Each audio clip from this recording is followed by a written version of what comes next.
So recently I produced a video called The Vandalization of Star Trek due to poor writing decisions, political correctness, and social justice themes.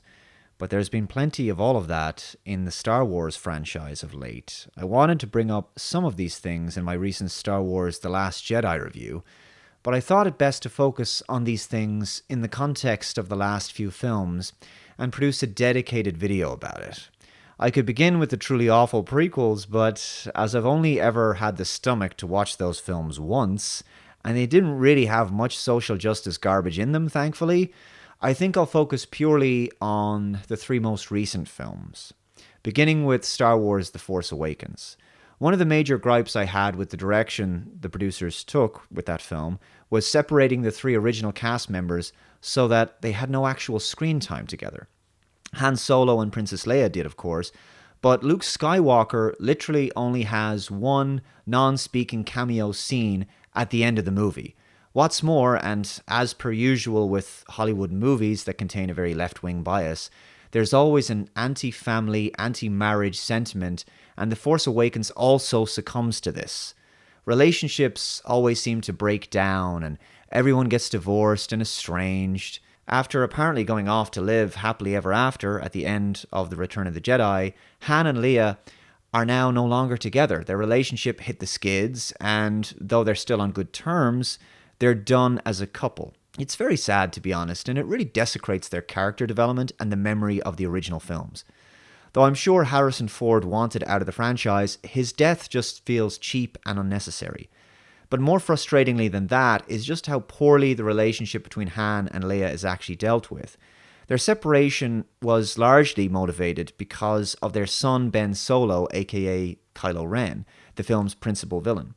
The story arc for Han and Leia with respect to their failed relationship is built upon their guilt for poorly raising and failing their son, and him turning out to be a mass-murdering psychopath who'd fallen to the dark side. I don't know about you, but I think this is a really poor treatment of such sacred and beloved characters. Their final days spent having to deal with this irreconcilable heartbreak and tragedy. Kylo Ren didn't have to be Ben Solo. He didn't have to be their son. He could have been anyone's son. He could have been written with a completely different origin story. But I'll speak more about Kylo later. The second and most talked about complaint people have with The Force Awakens is with the character of Rey. Now, I really like the actress Daisy Ridley. I think she's a wonderful actress with enormous talent and great range, but the character of Rey is a total Mary Sue. Despite having no prior technical experience, she can fly the Millennium Falcon because, after all, feminism and you gotta get more chicks into STEM, right guys? Affirmative action and all that. She's also able to access the Force and is a dab hand with a lightsaber without any training, despite the fact that it took several films for Luke Skywalker to become sufficiently competent. She's also able to beat up guys twice her size in a manner similar to Jyn Erso, which, if I'm honest, is never truly believable in films. I know it's fantasy, but I think this is honestly why some people seem to think we need more women in the military, despite the fact that women have, less than, I think it's only about 48% the upper body strength of a man. But that's a minor gripe, I know. There's even a scene early on in the film where the white knight that is Finn tries to help her escape, and she tells him that she doesn't need him to hold her hand. It's so cringe-inducing and obviously put in there as a deliberate feminist female empowerment message, and you're continuously beaten over the head with that kind of propaganda throughout the film. Both The Force Awakens and Rogue One suffer from very politically correct casting motivated by J.J. Abrams. In a quote I've read several times, he previously said of the casting of The Force Awakens, "We wrote these characters, but when we went to cast it, one of the things I had felt, having been to the Emmys a couple of times, you look around that room and you see the whitest fucking room in the history of time. It's just unbelievably white. And I thought, we're casting this show and we have an opportunity to do anything we want. Why not cast the show with actors of color? Like, not for sure, and if we can't find the actors who are great, we shouldn't, but why not make that effort? Because it wasn't written that way, and isn't that the cooler version of doing this as opposed to saying, this is an urban show? It fucking kills me when they call something an urban movie, like it's a separate thing, like it's that thing over there. So you'll notice in these films that male roles are generally somewhat undermined, but in particular white men. So it's no wonder that the two primary characters in Force Awakens Awakens are a white woman and a black man. Harrison Ford's character is killed off, of course. And just like with UNIT in Doctor Who, Resistance female characters all have to be placed in prominent roles of authority. Princess Leia is now a general, for example. This kind of politically biased casting is most notable in Rogue One and The Last Jedi. In Rogue One, the primary character of Jyn Erso is, as I described in my Rogue One review, she's dull, two-dimensional, and has one gear. 1,000-mile, intense, melancholic, constipated stare. That's kind of reminiscent of Black Widow, but without the occasional sass.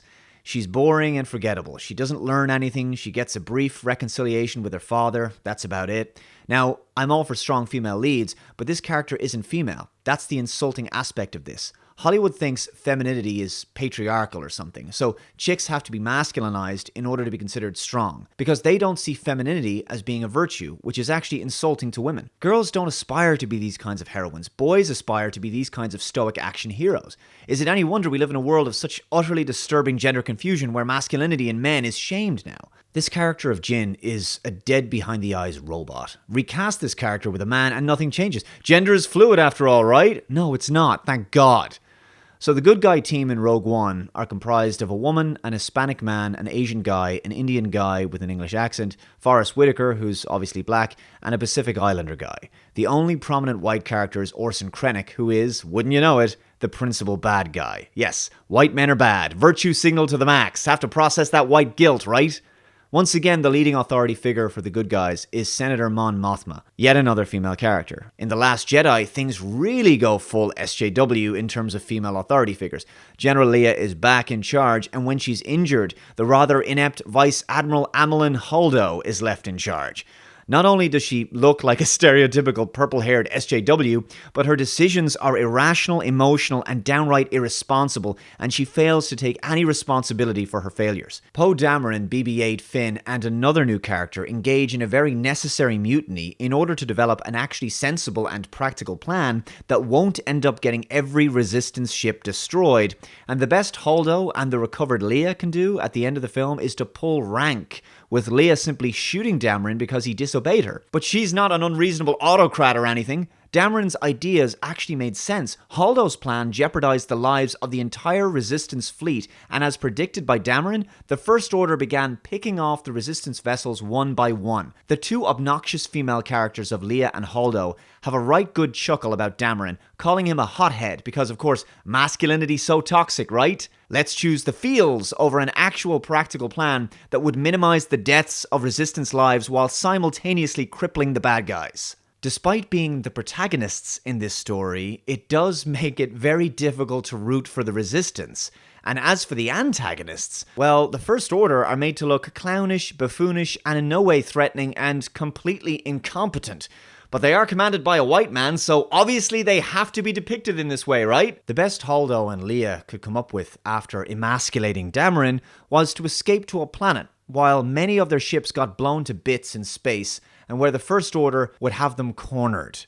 It took Luke Skywalker and Rey to help them escape again. All of this could have been avoided had they just followed the plan of the mutineers. The character of Luke Skywalker has also been massively compromised, spending his days broken-hearted, downbeat, defeated, world-weary, and cynical on some island somewhere. His faith in the Jedi broken following his failure and regret when it came to Ben Solo. Not exactly an existence befitting a legendary and beloved character of the franchise.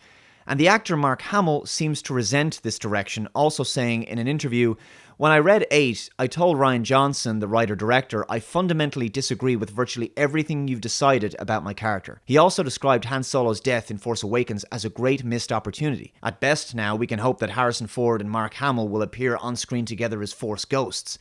And it's been announced that following the death of Carrie Fisher, the filmmakers will not be using CGI to bring her character back. So that means that The Force Awakens really was a massive missed opportunity where we could have had the original 3 characters on screen together. What a shame. Finally, the character of Kylo Ren. While played very well by Adam Driver, ultimately, he's a very poorly written character. He just does bad stuff for no reason, and he didn't really give into the dark side in the same way that Anakin Skywalker did. His fall to Snoke's influence was so unjustifiable to the point where it kind of robbed the character of any real agency and where we couldn't really relate to him and his struggle. It certainly wasn't his parents who drove him to the dark side, so his emergence as a villain is just one of those pet peeves I have with Star Wars in general. He fell to the dark side. You don't need to overthink it anymore. He's just a bad guy now. Don't ask too many questions as to why he fell to the dark side. Ooh, isn't he evil as he does evil things? Now, though I wouldn't call myself a massive Star Wars fan, I do really enjoy this franchise. I really like Star Wars as entertaining cinema. But I can smell political correctness and SJW material a mile away. It's sad to say that this wonderful franchise is now as much a victim of all of this as the likes of Doctor Who and Star Trek. But those are just my thoughts on where the Star Wars franchise has gone recently. Let me know your thoughts in the comment section below. Be sure to subscribe to the channel. Thanks for watching, and I'll see you next time. Bye-bye.